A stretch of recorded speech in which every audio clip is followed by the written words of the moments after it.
Për shkak të mungesës së deputetës dhe të akuzuares në këtë rast, Fitore Pacolli dështoi të mbahet seanca gjyqësore në të cilën së bashku me ministrin e detyrë të punëve të brendshme, Xhelal Sfeqla, deputetin Sali Zyba dhe ish-deputetën Drita Millaku akuzohen për hedhje të gazit lotësjellës në Kuvendin e Kosovës më 21 mars 2018.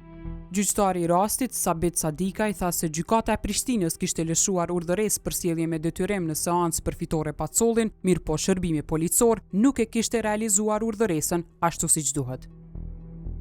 Shërbimi policor nuk e ka realizuar urdhëresën ashtu siç duhet, për arsye se urdhëresa ka qenë për datën sot me datën 2025 ora 10, ndërsa neve na ka ardhur një raport dje ku konstatoi se nuk ka gjetë shpejt. Pra, nuk po fjalën për datën dje, po për datën sot, për shkak se ne kemi reinformuar edhe herë policinë. Pra, s'ka kushte për mbajtjen e seancës për ditën e sotme. Avokata ke komunikuar me pandemën. Komunikuar që kanë këtu vërtetat që nuk ka pranuar për farë ftesës për diçka për gjykatës.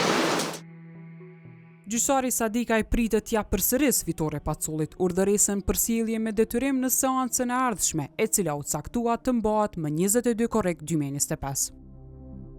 Për palë prezente, ky përsëritet shëndet si ftesë e rregullt për pandemën Fitore Pacollit Dalipi, gjykata do të dërgojë ftesën në adresa ku ka mundësi që njëta të kontaktohet, po do t'ia përsërisë edhe urdhër arrestin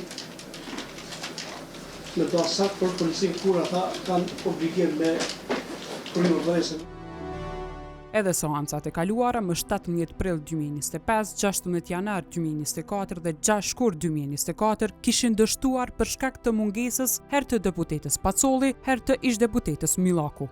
Po ashtu dhe seanca e datës 7 prill 2025 kishte dështuar për shkak të mungesës së ministrit Sfeqla dhe deputetës Pacolli. Aktakuza ndaj tyre është ngritur më 26 korrekt 2019, sipas prokurorisë, hedhja e gazit lotësjellës kishte pamundsuar vazhdimin e seancës së kuvendit dhe të gjithë deputetët ishin detyruar ta lirojnë sallën.